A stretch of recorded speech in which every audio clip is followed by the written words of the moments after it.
The top 5 marketing trends of 2018. Marketing is about two things, psychology and economics. And while at its core, the human psychology never really changes, the factors affecting it do. And so do the economics. Today we are counting down the top 5 marketing trends of 2018. These trends are also our prediction for how the seemingly chaotic and bizarre world of marketing and advertising will act in 2018. Let's get started. Trend number 5. Media will continue to get even more expensive. That's right, folks. While we wish we had good news for you, the truth of the matter is that competition is heating up on almost every advertising platform, especially online. Whoever you are targeting and trying to reach, there are more and more advertisers willing to pay the top dollar to reach them online and to show them their marketing messages. Now, more advertisers not only drive up the prices for media inventory, but also drive the market to saturation, which means your audience will continue to get less and less impressed and interested in what you have to say. In other words, if you don't change anything in your marketing mix of market, message, and media, your cost of acquiring a new lead and a new customer will go up by as much as 40% by the end of 2018. Trend number 4. Giants will continue to get bigger. 2016 and 2017 have been years of big ticket acquisitions and mergers. From WhatsApp and Instagram being acquired by Facebook to Whole Foods being swallowed whole by Amazon, there have been plenty of consolidation and aggregation deals across industries. And that trend will continue in 2018. The big retailers and e-commerce giants will continue their unhinged expansion plans, and that's scary news for any small business owner. They have the economies of scale that you, the entrepreneur, can never have, and they have the low interest capital ranging in billions of dollars in pure cash, which you most likely do not have access to. So if you are a small or medium enterprise owner or leader, the competition is going to get even more stiff than it has been. And since customer loyalty does not exist for commodities and for most products, there's someone else out there with deeper pockets who's completely happy to undercut you by another 10%. In other words, the race to the bottom will accelerate. While it's great from a customer's point of view, it's utterly devastating from a small or medium business owner's point of view. Trend number 3. Commoditization of everything from products to advertising media itself. With the rise of programmatic advertising platforms, even ad space or inventory has become a commodity. Of all the products in the world, attention is one of the most expensive commodities there is to buy or attract. And it will continue to get even more expensive regardless of who your audience is and where they are.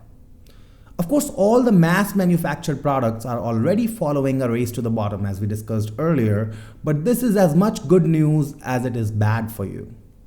If you are a small or medium business owner or leader, then buying ad space has never been easier. No longer do you have to sign month-long contracts with 4, 5, or even 6-figure minimum commitments. No longer do you have to deal with pesky middlemen. No longer do you need to worry about wasting your money on a failed marketing message or medium. Today, you can test an ad for as little as $5, and you can stop running any ad with the click of a button. You don't deal with the middlemen, and no one's driving up prices artificially. In fact, on SiteScout alone, which is a buyer-side remnant inventory aggregator, you can buy billions of impressions for your ads each day in multiple formats and sizes. And you can test your ads for as little as $1 if that's what you want. Your only competition is other advertisers. It's a purely capitalistic and holistic competition. If your ad can outperform an industry leader's or a giant's ads by 1x, then you can reasonably expect to pay 50% less money for your traffic than they have to pay, regardless of how much their total budget is and how that stacks up against yours. The playing field is as level as it can ever be. Trend number 2, rise of the small indie brands. While customer loyalty based on supply economics alone is dead, given that there are dozens, if not hundreds, of suppliers for just about everything they can buy, customer loyalty is not only well and alive when it comes to brands, but also on the rise for independent brands. You don't have to be a giant industrialist anymore to be able to create a brand. In the modern world, the backbone of your brand can quite as well be a niche website with consistent and regular content production schedule. In fact, the phrase YouTube money comes to mind. A 6-year-old kid who unboxes little gizmos and toys on video every day just made north of $6 million due to his enormous fan following on YouTube. And that followership is neither a fluke nor an accident. Influencers and brands have cropped up in all kinds of industries and niches. New industry leaders have not only emerged using modern content publishing platforms like YouTube and WordPress, but have also created brands around their passion and work. And there are only 2 things that are common across the board with these influencers and smart brands. First, their consistency. When it comes to publishing new content, they are consistent. No matter what media and what platform combination they choose, they start publishing regularly and they keep at it consistently. And second, they don't do Me Too campaigns. Their products are unique and their offers are unique, not something that you can pick up on Amazon for a fifth of the price. And they do get their takers. In fact, they attract the highest quality buyers, people who are least price conscious and most loyal to their brands of choice. If you're a small or medium business owner or leader, this is your shot at redeeming and elevating your business beyond not just your local or immediate competitors, but also at insulating yourself and your brand from the race to the bottom economics. Trend number 1. Small business acquisitions will rise exponentially over the next decade. Large businesses getting acquired by other large businesses or merging together into one entity is nothing new. It has happened for ages and will continue to happen for ages.